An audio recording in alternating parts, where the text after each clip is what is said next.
Welcome to Around the Weird. Here's your host, the museum curator of the strange and unusual, Mr. Nothing. Thank you, mysterious voice, and welcome back to Around the Weird, a booktube channel where I talk about all the unusual and out of the ordinary literature that I've found in my travels. Today, I want to talk about a short story that I read because it is Short Story Tuesday. As I said in my wrap-up and TBR video, I want to do Junjitober, where I talk about a bunch of short stories by Junji Ito to commemorate, this month of spooky and horror. So today's short story is all about tombstones and death. I am referring to Tombs, of course, by Junji Ito, which was published in 2023. This, of course, comes from his short story collection, Tombs. So this is the titular story. And for those who don't know, Junji Ito is a Japanese author and illustrator known for writing short stories and graphic novels with a focus on horror, specifically body horror, which you see here, and cosmic horror as well. He's won a number of awards for his work, which is, and like a lot of people have been talking about him, especially those that read manga, but also those who are interested in horror. What's also interesting is he used to be a dentist, and there's a joke that I frequently hear where it's like, what horrors must Junji Ito have seen as a dentist that caused him to turn immediately to writing horror and literature. But it's also, just the case that sometimes people have bizarre career paths. This is my first time encountering him, so I'm very happy to read him. But also, spoiler, I really enjoyed this, and I can't wait to read more from him. So, without further ado, let's talk about Tombs. I will do a summary, a little bit of analysis, and we will move on from there. So, Tombs focuses on Kaoru and Tsuyoshi, who are two friends or siblings. It's not quite clear what their relationship quite is. At the beginning of the story, they receive a letter from a friend named Azumi, who is inviting them to come to her town and hang out so they can catch up and whatnot. But as they are driving to the town on the outskirts, they hit a stranger, unfortunately, and after learning that this stranger might die, they throw the body in the trunk. Kaoru feels bad about this, but Tsuyoshi doesn't want to get in trouble, so he just deals with it. As they're driving into the town, they encounter quite a few tombs that are blocking the road, and some townspeople tell them that this is the custom of the town, that wherever a person dies, they put a tomb there.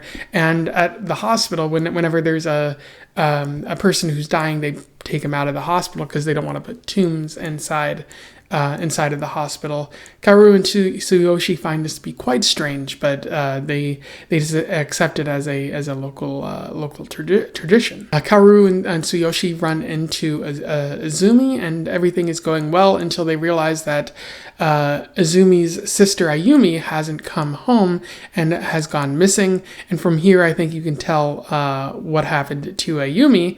But as it turns out, Tsuyoshi and Kaoru begin to realize that based on her description and everything, they most likely hit Ayumi on the road into town, and now she's in the trunk. But they still participate in the search, which is fruitless because, again, Ayumi isn't out there, and they can't seem to find her tomb either. And they come to realize that these people are turning into tombs. No one is leaving them there. Rather, people are instructed to leave the bodies alone, and the bodies will, turn into tombs slowly over time. And if you touch the body, that interrupts the peaceful sort of transition into the afterlife, and the body just decays and rots and whatnot.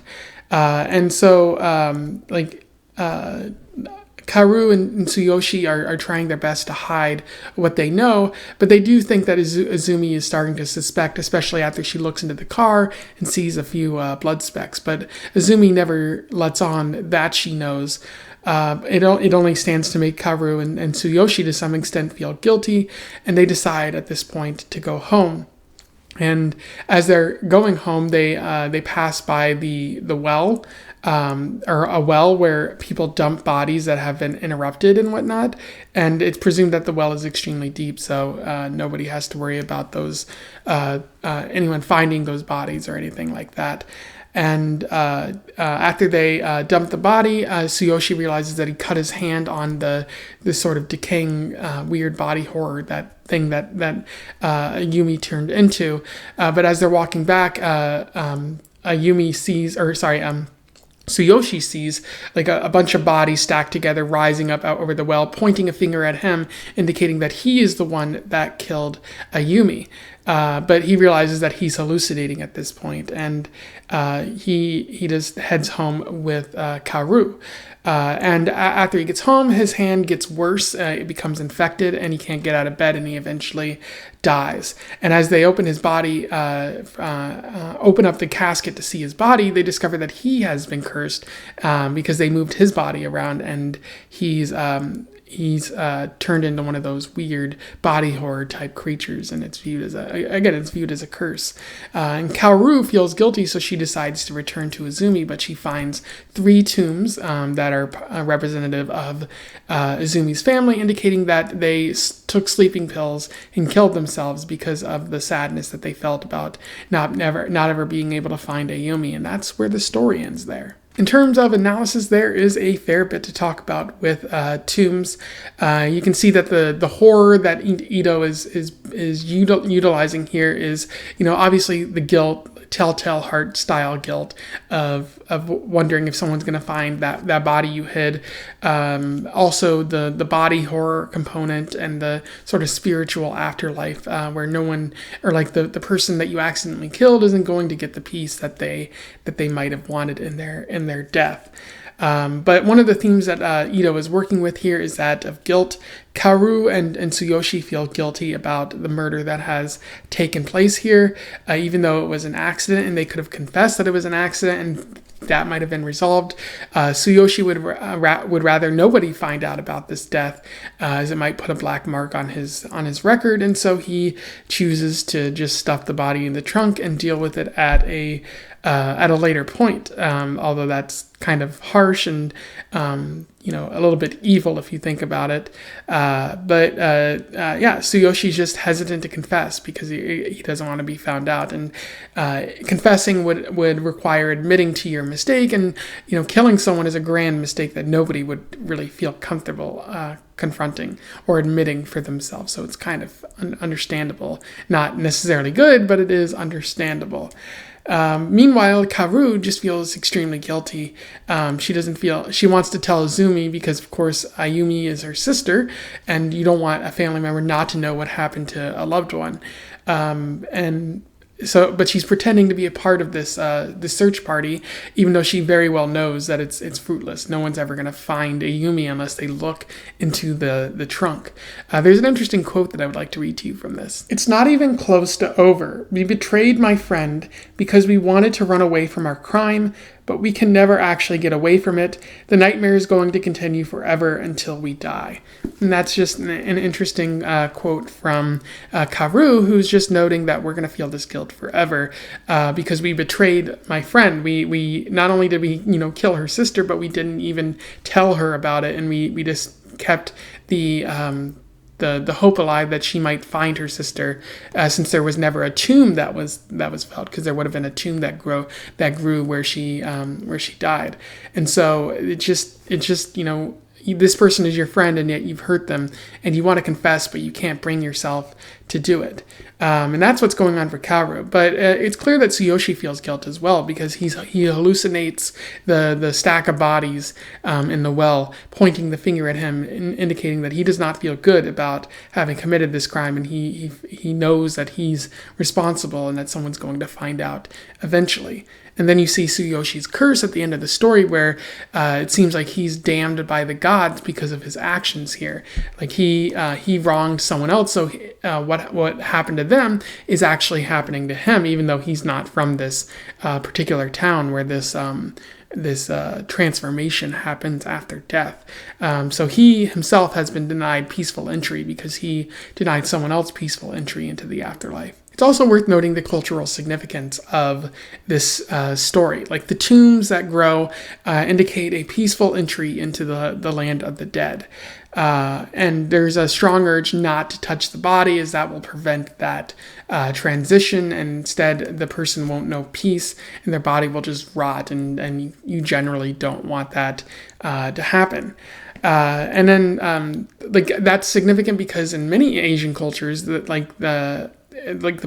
that's what is urged for individuals like who are dead. Like if you see like a dead body, don't touch it, or if you do touch it, make sure to perform the proper ceremony and leave it so people can pay their respects and move on from there.